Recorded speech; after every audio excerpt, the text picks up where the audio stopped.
Good afternoon, good morning, welcome to Match Day. I'm Vince Gansberg, and with us today we have the men's soccer coach from Wake Forest University, Bobby Muuss. Coach, can you say hello? Hello, how are you? Make sure we got you. Good. No, it's working. We're good. We're good. Thank you so much for taking time away from your best team, right, which is your team at home, right? I appreciate that. Thank you so much. And we got a few people on that are watching this live, and then we'll get more people to watch it later. But so actually, you were recommended by Coach Gallimore. She actually recommended us, recommended you and a couple others, and I said, yeah, let's get them on. And we met briefly this past winter in Connecticut at the Mohegan Sun, which is a great little event. But I watched the end of your session. It was really good where you're working with the kids. It was great. So thank you for being on and appreciate it. No, thank you. Hopefully you told Coach Gallimore that I did a good job on the field. Obviously, she's assisting me at this point, so I need her help. I need her backing. Yeah, no. It's great. And it seems like lately this is a theme. So I had 2 weeks ago, I had the Yeagleys, right, Jerry and Todd on. And now I've got another Division I college coach from a very successful program that you built. And it's congratulations on a wonderful program that you have. I think you had a Brownsburg kid years ago. I can't remember who it was, but anyway, from Indiana, but I'm not sure. Can't remember who it was. Anyway, yeah. No, thank you. And then Estridge. I want to say it's Estridge. Chris Estridge, yeah. Chris Estridge started his career at Wake Forest, and then he actually transferred to Indiana and played it. That's right. That's right. Okay. Yep. He's an Indiana boy. But anyway, so today I think what we're going to do is I'm just going to, first off, Coach, if you don't mind just sharing your journey. How did you get to where you are? And because I'm sure a lot of people, that watch this later might want to think about how do you get to be a Division I college coach. So, well, I got lucky. I've been fortunate at the same time. I think a lot of hard work, I hope, got me here. But I started my college career. I'm a Long Island guy from East Islip, Suffolk County, and grew up in New York and lived with my grandparents and got an opportunity to go to Southern Connecticut to play for Coach Reed and John Dealey and George Kiefer, which is now my rival up the street. And went to Southern Connecticut, and obviously I went there because I wanted to win a championship. I know I needed a development, and I needed a parental figure in some way, to be fair, given my upbringing. And I say I was a New York punk, which it's an understatement. I'm actually giving myself some credit. And, went there, and I picked up a pretty serious back injury at the time. It probably would be rehab now with today's technology and what we know. But I had back surgery my junior year, and I was going to help with the program. Ray asked me to help with the program and decided to not play because it was so nagging, and to compete at the level that he expected and that I wanted to. I just wasn't capable of doing at that time. And then my life got thrown in a little bit of a whirlwind because Ray and the staff went to Connecticut. And now what am I going to do? So I stayed there during the transition with Tommy Lang, which is still a good friend of mine. And I love Tommy, and obviously he continues to be the coach at Southern.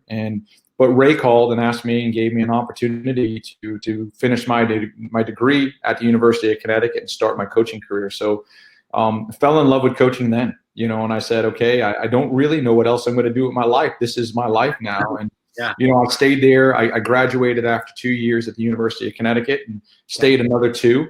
And then fortunately won the national championship with Coach Reed and the Connecticut Huskies. And then Jay Vidovich called and offered me an opportunity to come up to Wake to be the assistant. So spent 6 years of just learning, and obviously continuing to grow, and learning under Jay. And hopefully, we pushed the program here at Wake Forest. And then after 6 years and a Final Four appearance in 2000, I guess it was 6, got offered the opportunity to go out and try to grow and build a program at the University of Denver. So and picked up. I moved. I was at the University of Denver for 8 years as a head coach. And then, I never saw myself in this situation or coming back to Wake, although it was a big part of who I was. I love the Demon Deacons and I follow them closely, and got the opportunity when Jay went to Portland Timbers to come back to Wake Forest and jumped at the opportunity and came back to North Carolina. And, this is why you have me on the call now. So it's where I am. And it's ironic at a small world is George Kiefer now was my roommate at the University of Connecticut, and now I compete against him. And now Coach Vidovich is like one of my coaching mentors and one of my closest friends, where now I coach against him. So it's the world's gone 360. No, it's great. Very a couple of weeks ago, we had my son and his college coach on together. That's they good. against each other, right, in the same conference. I wouldn't want Coach Reed to be on the call with me. Too many stories would come up. I'd be in trouble. Yeah, I'd be in trouble. Oh, that'd be good. Yeah, I remember watching Coach Reed many years ago. He did a clinic at the University of Notre Dame, and I used to live in South Bend. And I remember just what I was a high school coach, and I was just enthralled by him. I was like, "Whoa, this guy's a tough guy," And he just went after those Notre Dame guys, and I'm like, "Boy, I'd love to play for that guy." But anyway, no. Well, thank you very much. You have a wonderful presentation. I reviewed it a little bit last night, so why don't we go ahead and just share that? Yeah. And anybody in the chat box, please feel free to ask questions. Yeah, so I'm going to turn the reins over to you, and I'm going to take my camera off. Okay. And I'm going to let you control it, and let's just talk a little bit. I think we'll eventually get to kind of the post-DA world, right? I mean, what do we do now, right? So, yeah, we can talk about that at the end. I actually didn't, I wanted to make this simple because of time. Right. But basically, what I want to do is just present is what is a college program. I say not what our college program has been doing since quarantine and Corona hit, and this was done at the beginning. And obviously, as we're gearing up and picking up for the season now, there's more. In terms of we were talking earlier offline, is scheduling, continuing to recruit. How we're recruiting during these times, because that doesn't stop. June 15th is just a couple of days away where we have to prepare to start recruiting for the 2022 class, which is crazy to me. As we're in full board with the 21s. But so we put this together. I just saw Ian just joined, and now I can't click my next. There it is. Go. So basically, these are the goals that my staff and I came up with in terms of what we wanted to accomplish during the quarantine. And we definitely want to remain proactive during this time of uncertainty. What we're trying to tell our guys is just how can we get better, and not just our players, but how can our staff get better. Yeah. And I'm going to go from we'll go backwards, but tactical development and style of play for us is just something that, how can we have a better understanding of what we want come the fall, and try to relate that not only amongst the staff, but related to our players. And we're going to go through how we're doing that. Remote staff development. I think there's been more opportunities for coaches across the country and in the world to jump on webinars. And what you guys are doing, this is not, we're all evolving during this time. Leadership development. We have a weekly call on leadership and the different aspects of leadership, and just trying to grow our team. Building more intentional relationships, we'll talk about in a little while. Recruiting, and to continue to attract top level talent. I can be the best of the worst coach in the country. If we don't have good players, there's no way that you can survive in the ACC, and it's a big part of what we do.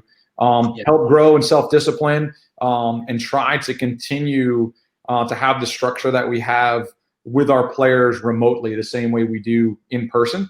And then obviously transitioning our incoming class. I mean, we have a class of 9 of guys coming in. It's a big class, so trying to keep everybody on the same page is an important part of our task right now and what we're trying to do.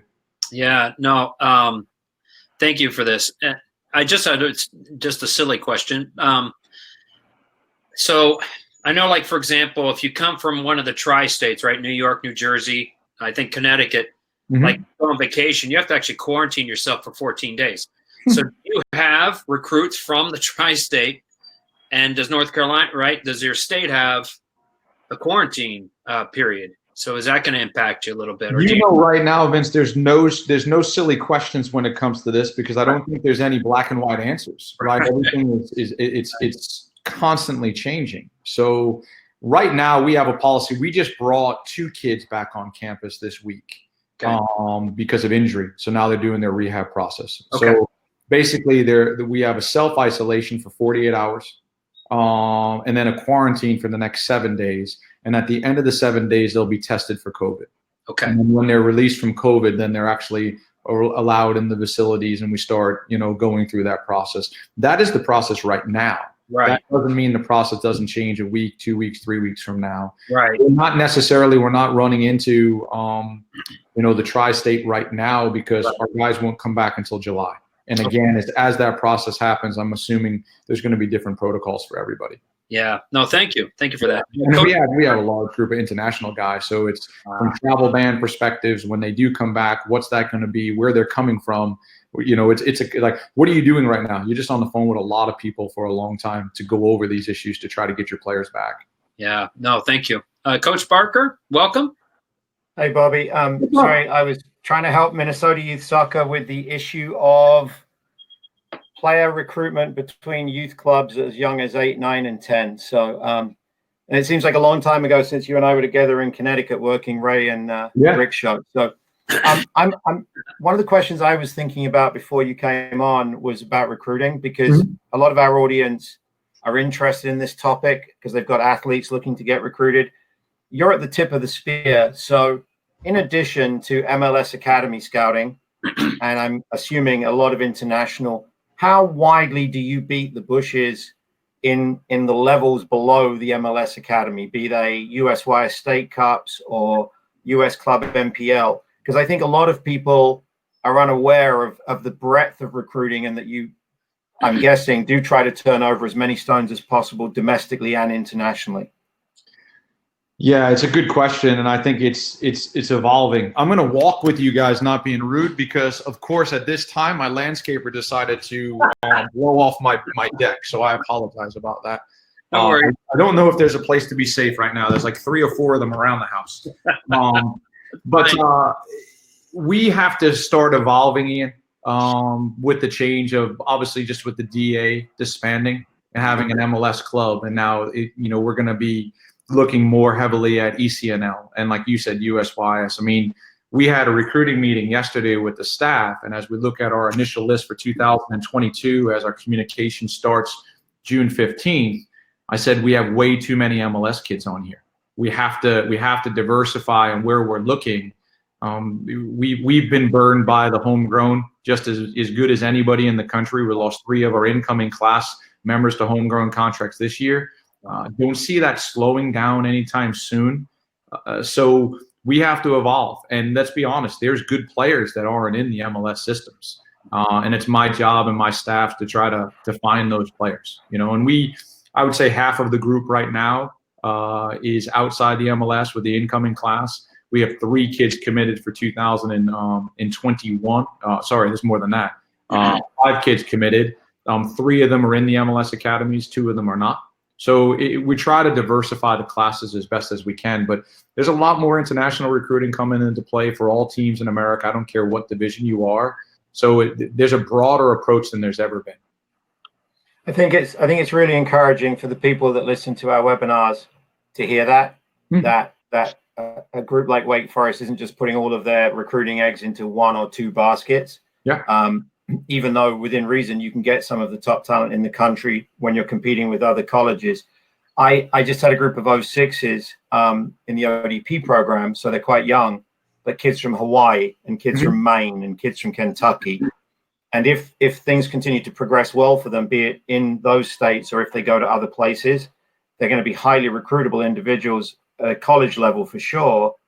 And so again, if you're only looking at what the MLS can bring in, you're very, very much limiting yourself. So yeah, for sure. That's a message I'm glad that you're reinforcing, that we want to share with club directors around the country is you can aspire to get your kids into top programs, even if you're not necessarily in the biggest markets, with the right type of effort. So I appreciate that. Yeah, no, and the one thing before I continue on with the presentation, there's 2 things that I always say when it comes to recruiting is there's a home for anyone that wants to play in college soccer. There's so many different levels.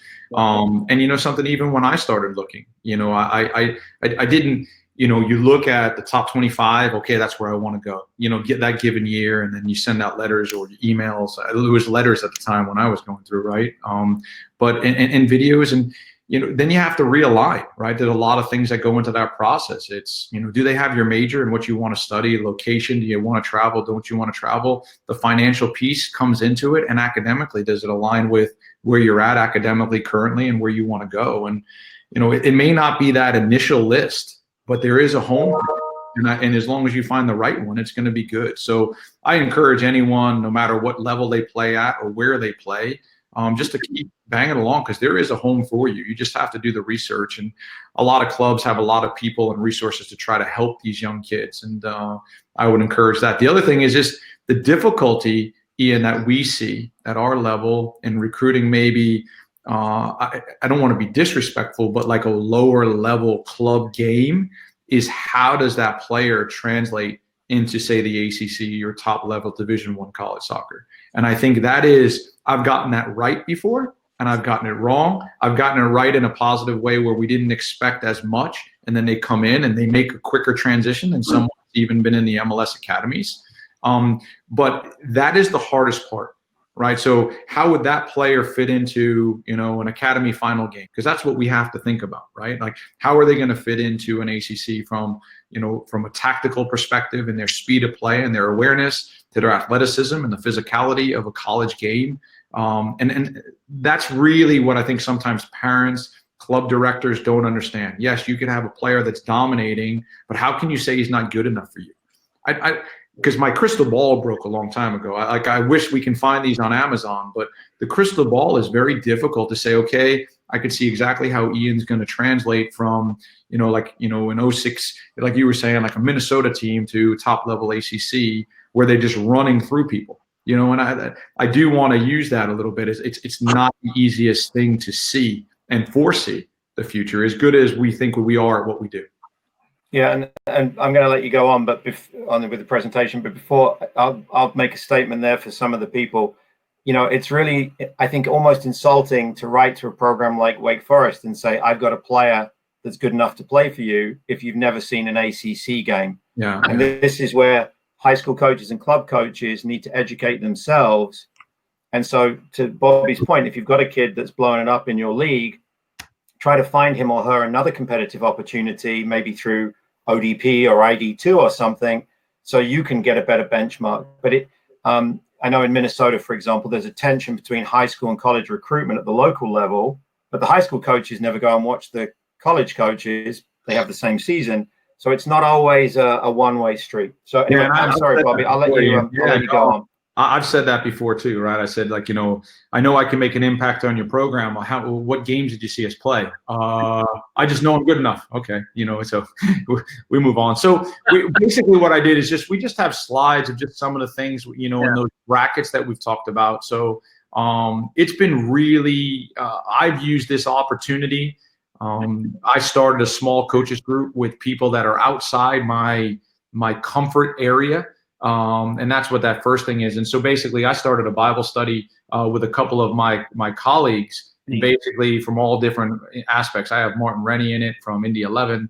I have Brad McCarty from Messiah, Kelly Finley, Terry from Oregon State. And basically we meet every week, and we do a little bit of a Bible study, and then for like 45 minutes we pick a topic and we share tactical things. How do we press against a 3? Well, Terry, you play a 3. How would you defend against my 4? And really just try to educate ourselves. So we're using this time for professional development, and all the different aspects are out there. The Seattle Sounders did a great 2-series webinar on analytics and basically sports performance. So we're trying to get out once a week.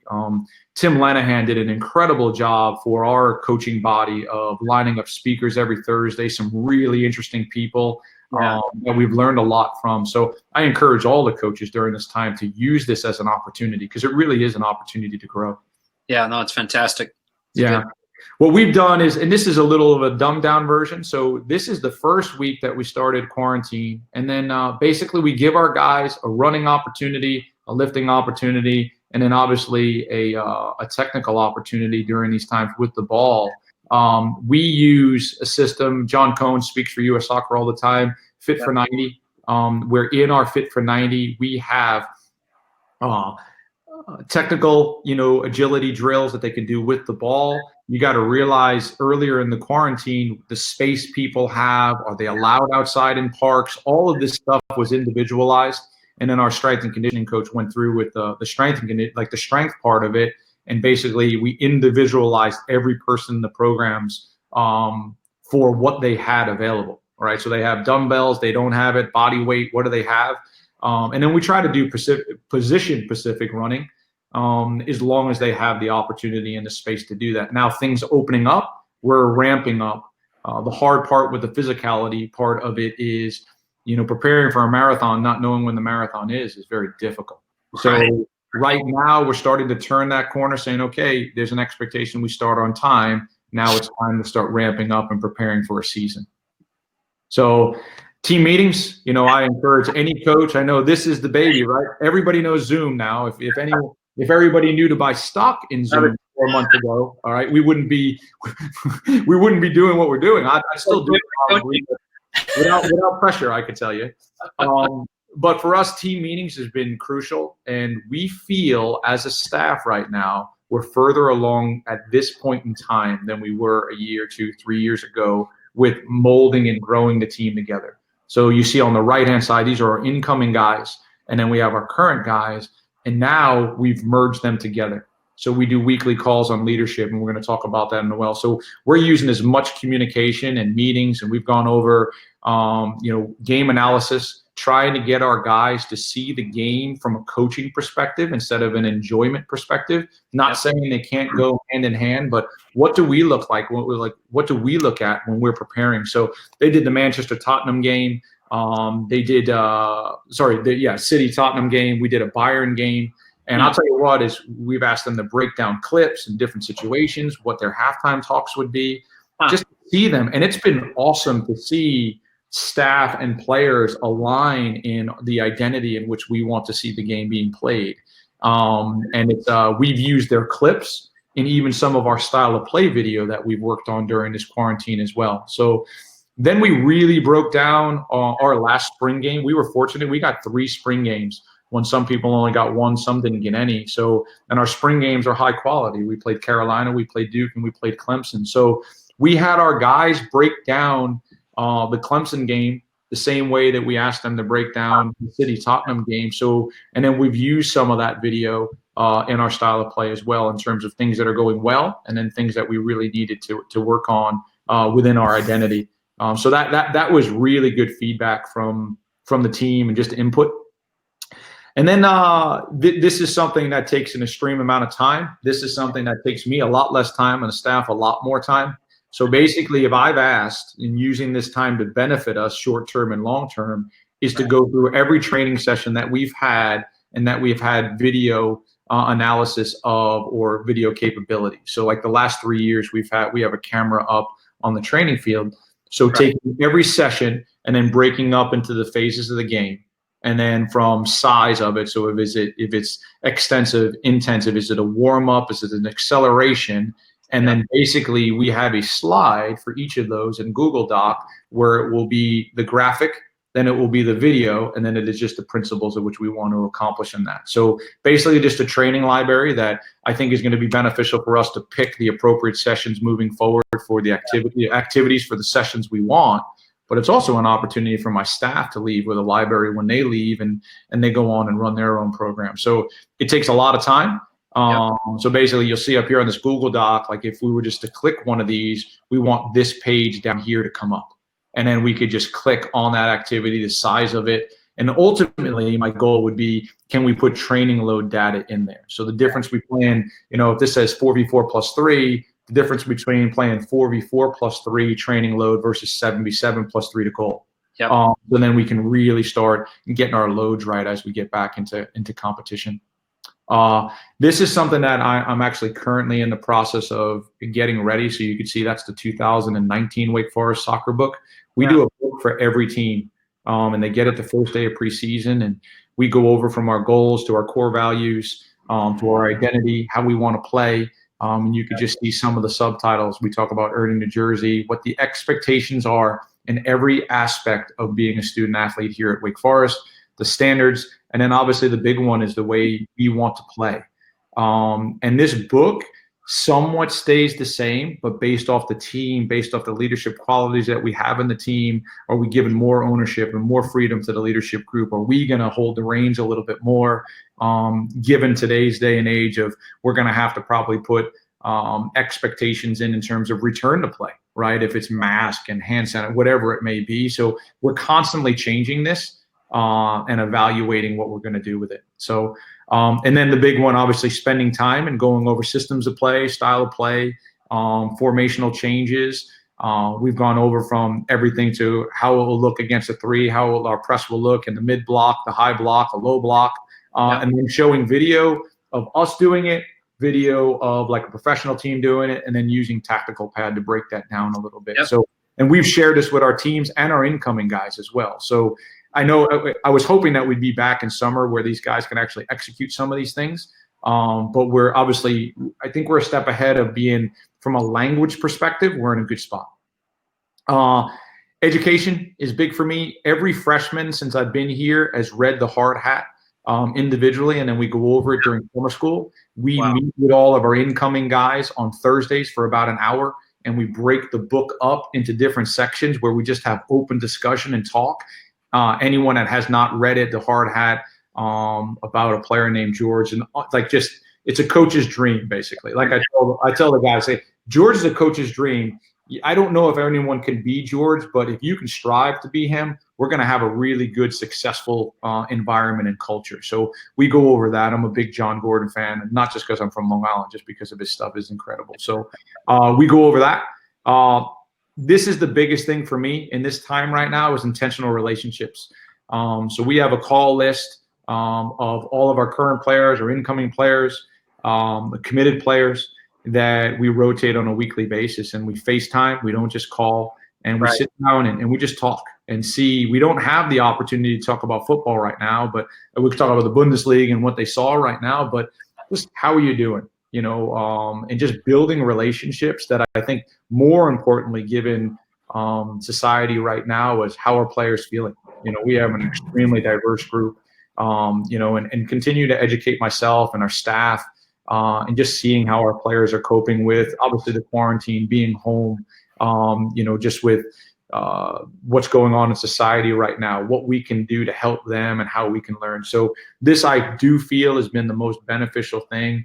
You know, I have 13 to 15 players to call a week, and I look forward to doing it. That's my highlight, right? My opportunity to be with the guys has been taken away from me, but we can do it individually, and we spend a lot of time on doing this stuff. It's great. Yeah, it's good. And like you said, is, you know, I just, we went through it quick. There's a ton of stuff. We're worried about scheduling right now, obviously continuing to recruit right now, given the climate.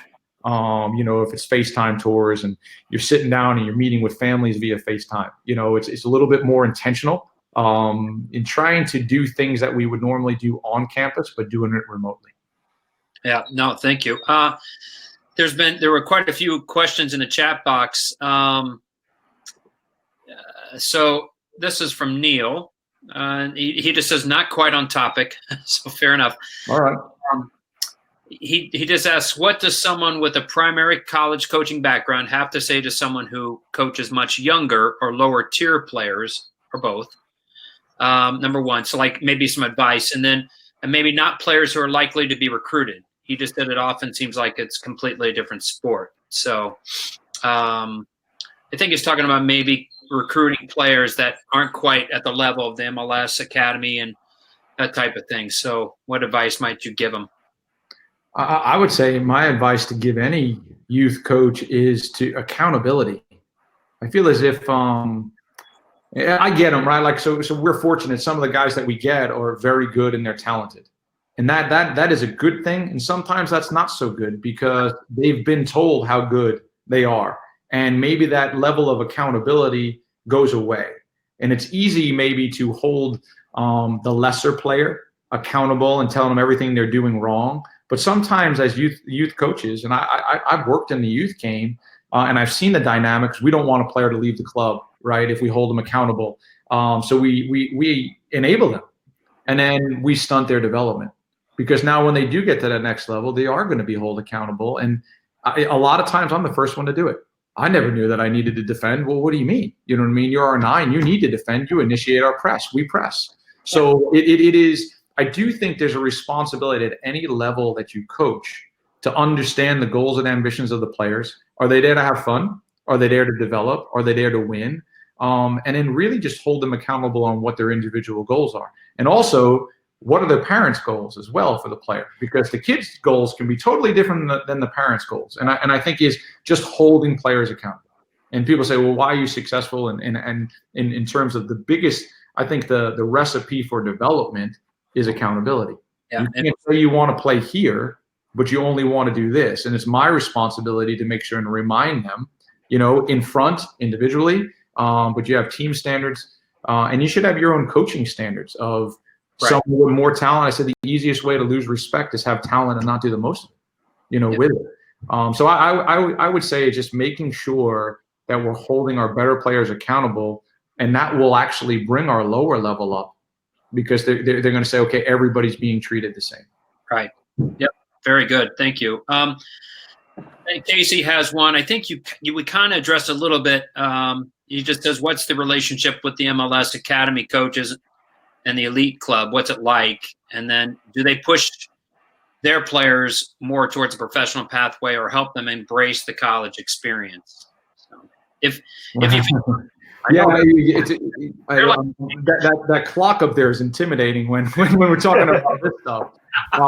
But no, I would say that you are looking at it varies with different clubs, right? Different clubs is they understand that maybe a youth kid, they see them on the professional pathway, but not right now, and they know they need the social, and the soccer development piece, the physical development piece, being able to hang as a professional player. And then there's some that see them as, well, if we can get them in our environment, that will they'll have a quicker trajectory to get to the first team.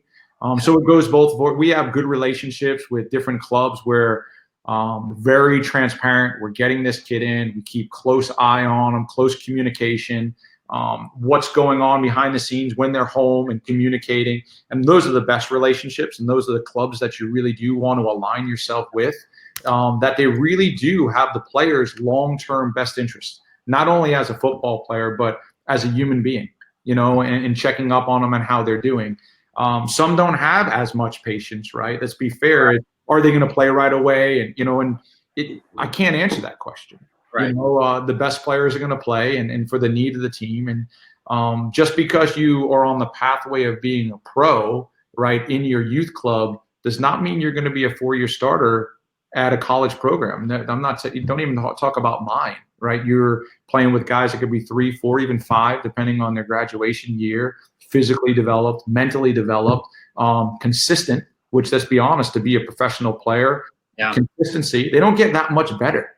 Right, Brendan Rodgers said this a while back. It's like our players aren't getting that much better; they're just becoming more consistent, and that's what makes a big-time pro. And that's consistency both on the field and off the field. So we have relationships for sure, some better than others. But I would say is if you invest millions of dollars in youth academy, right, your goal is for these kids to sign first-team contracts and play, and then one day sell them for more. Right. Yeah. So through college, they don't see that as being the most profitable avenue. But I think Ian, I think I told you this. I said, I don't know what MLS clubs do when they send them to us. If they send them with like a thing of vitamins that makes them better during college, because sometimes we bash college from a professional level, but we've had guys after a year, 2, even 3 sign professional contracts and actually make an impact. So what are they doing in this bad environment? Is the pills that the youth teams have given them that they've been taking over the last 3 years to get them better? Or I think there's some environments that are actually really conducive for development. And we've seen a lot of success. And unfortunately, we've lost a lot of kids early, but and as long as they're happy and we continue to support them and the cause, and we're still here for them even after they leave. So that's an important piece as well. Well, in 2004, it's not that long ago, 2014, and England and Spain and Italy not advancing to the second round of the World Cup. But, Matt Beasler, who played at Notre Dame for 4 years, got to the second round of the Cup. Zuzi did. Brad Guzan played a couple of years at South Carolina. Even as recently as the 2014 World Cup, college was not an inhibition for some of these guys to get a really meaningful ongoing professional career, and that's just the Sporting KC guys that I know of. So anybody who sees it as a strict hierarchy is absolutely missing the point. Well, let's be honest. There is special acceptance where there's a youth kid where you just see it, and something. And you just got to, you almost encourage it. Okay, I understand this is an opportunity you can't get. But then there's some people that actually need it from just, just becoming a man and just learning what life is, and not living at home and making decisions, and what does the university experience give you? It's not just on the field, right? Why will I send my children to school? It's to learn, school wise, and what is it with your major and topics and education, but it's the education they're getting, the experience that they're getting being away, right? And making their own decisions, mistakes and positive things. And I think, and then the uniqueness of being on a college team is so different what they'll experience in the professional level, where you're playing with your brother, you're playing with people that all have the same ambitions. And then when you go into it's a very intentional world, right? And then you go into this very transactional world. It's tough for young kids to deal with that, right? That's a different change for them. So that's why I love college athletics, soccer, but athletics as a whole. Yeah, no, agreed. And, I was a high school coach for many years. Games, because you just develop relationships, and it's more than just the sport, right? It's using a sports strategy to teach life, really, what we're doing. And but thank you. You've been very great. I need to pick up the Coffee Bean. I haven't read that one yet. There's more drawings. They're all words. It's actually pretty cool. Perfect for me. No, thank you so much. And you can tell there's a reason why you're so successful. The presentation was outstanding, and just the level of detail and all that you were presenting was amazing. And I don't think people understand the dedication, right, at your level, right, that you have to give. You have to go beyond, and you have wonderful a support unit at home, right, that says, hey, go for it, go do it. Right? Some days better than others, though. I know. You're painting this beautiful picture. I know that. No, I know. But it's no question at all the reason why you're so successful with your program, because you care more just about the game. You care about just them, right? Yeah, no. That's the most important part. If you lose grasp of why you're doing it, and it's about winning, like I tell my guys, is we can't win unless we're doing things together, unless we believe in the person to the left and right of me. Same thing with my staff. I mean, it's been hard. I think the hardest part, like when we get on our calls on Saturdays, you can ask my guys, is like, I don't want to hang up. So I just try to, what else? And it's like, because when I hang up, I lose them again for a week. And I'm used to being around them. I told a couple of them is I'm around my guys more than my children. So Coach, why do you say you love us? You know what I mean? It's because you guys have no idea what we do on a daily basis for you. Right. And if you truly don't love your guys and what you do, or your girls, depending on who you coach, you lose perspective, especially in these times. I mean, what can we do? Okay, Zooming and doing technical stuff in the backyard, that's great, but how can we help them grow? Yeah. Right? Like that's the one thing with our guys, like self-discipline. What are you doing? Are you waking up? Are you sleeping the day away? Because there's going to be a lot of people that come out of this that are like dragging their feet. And we want to come out of this sprinting. Yeah. And even just educating ourselves and what's going on in society right now, and just educating ourselves on race and social injustice, to where we can be a better teammate to the guy to the left and right of us in the locker room, to be better people of the community. And we take great pride in trying to develop men, for life afterwards. I want them to be the best fathers they can be. I want them to be the best husbands they can be. And of course, they all have football ambitions, and we want them to be able to be the best professionals they can be as well.